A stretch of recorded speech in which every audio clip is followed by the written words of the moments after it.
কি করতেছেন? আমি মাহিমার জন্য ওর বাবার জন্য চিন্তা করতেছি। মাহিমা, তোমার বাবা কোথায় গেছে? বিদেশে গেছে। গাইস, অনেকে তো অনেক ভিডিও দেখছেন, জানি না কার কোন ভিডিও দেখছেন। আপনাদের পাও ধরে ধরে কই ভাই, এই ভিডিওটা অন্তত শেয়ার করবেন। আপনি একটা শেয়ারের কারণে হয়তো ওই বাচ্চারা তার বাবার ফিরে পেতে পারে বা একটা পরিচয় পেতে পারে। নারী কখনো এই সন্তানের পরিচয় দিতে পারবে না। এজন্য আমি দেশবাসী, দুনিয়ার কাছে, প্রবাসীর কাছে একটাই অনুরোধ করি, ভাই যত ভিডিও দেখেন কত সুন্দর বাচ্চাটা।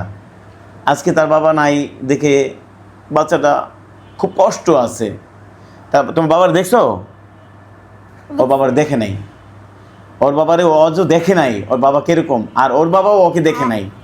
হয়তো ওর বাবা এই ভিডিওতে যদি দেখে হয়তো ভালো লাগতে পারে, ভালো লেগে হয়তো বাচ্চাটা গ্রহণ করতে পারে বা বাচ্চাটা নিয়ে তার দায়িত্ব নিতে পারে। এই বাচ্চাটা যদি আজ বড় যখন হবে, তখন যে বাচ্চাটা বাবার কথা যখন জিজ্ঞাসা করবে, সে কিন্তু বাবার কথা কোনো বলতে পারবে না। কাট।